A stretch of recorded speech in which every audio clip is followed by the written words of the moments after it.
Emma Parker was invisible.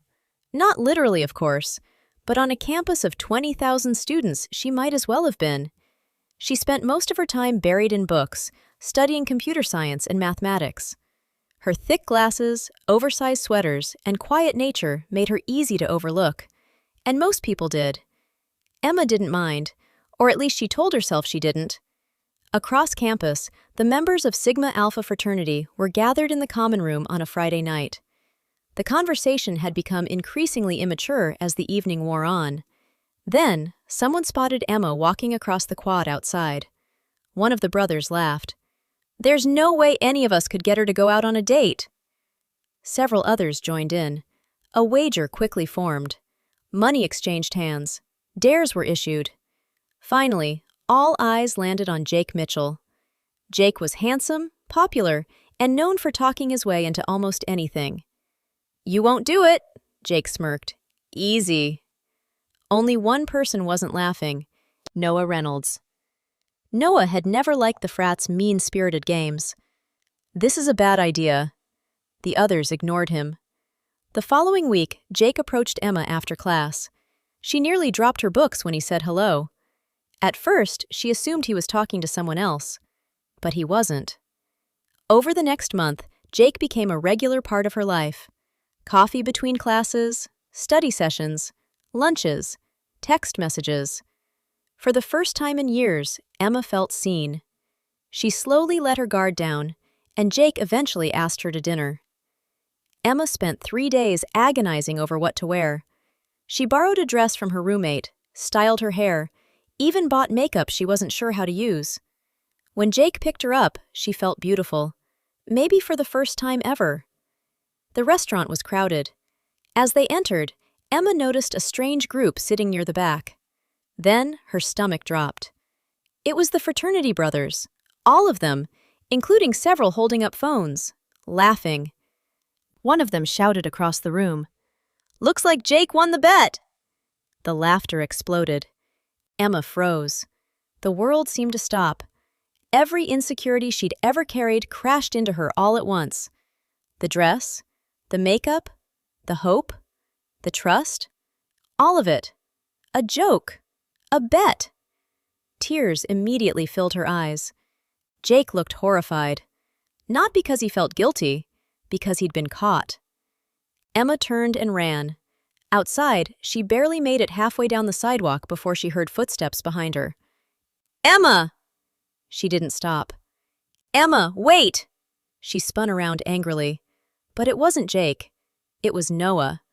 The one fraternity brother she'd barely noticed sitting quietly in the corner. He looked genuinely upset. "I'm so sorry." Emma laughed bitterly. "Why?" "Because they never should have done that." "You knew?" Noah lowered his head. "I knew about the bet." The words hurt. Then he added, "And I argued against it from the beginning." Emma crossed her arms. "Congratulations!" The sarcasm was sharp. "I deserved that." Noah nodded, then simply stood there, not making excuses, not defending anyone, just standing. Finally, he said, "Can I at least walk you home?" Emma wanted to say no, but she was exhausted, so she nodded. The walk back to her dorm was surprisingly easy. Noah listened more than he talked. When they reached her building, he apologized one final time, then left. No expectations, no hidden agenda, no attempt to impress her, just kindness. A few days later, Noah sent a text. Then another. Then another. Unlike Jake, Noah wasn't pretending. He never tried to be someone he wasn't. He was honest, funny, thoughtful, and surprisingly nerdy himself. The friendship grew naturally, then steadily, then deeply. Over the next 4 years, they became inseparable. Study partners, best friends, confidants, each other's biggest supporters. On graduation day, Noah found Emma standing alone near the campus fountain, the same place where they'd first really talked. He smiled. "Funny how things work out." Emma laughed. "Yeah. If Jake hadn't been a jerk." Emma grinned. "I probably never would have met you." Noah reached into his pocket. Emma's eyes widened. Noah. He dropped to one knee. Students nearby immediately stopped to watch. For a moment, Emma remembered that terrible night. The humiliation, the laughter, the pain. Then she looked at Noah and realized that sometimes the worst moments of your life can unexpectedly lead to the best ones. Will you marry me? She didn't even let him finish. Yes. 10 years later, Emma and Noah sat on the porch of their home watching their children play in the backyard.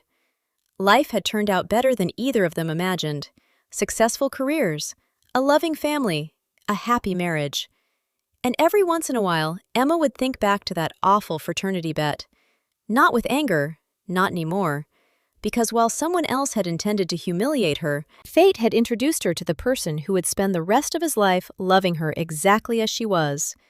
And in the end, that felt like the sweetest victory of all. If you enjoyed this story, please subscribe to our channel. Thank you!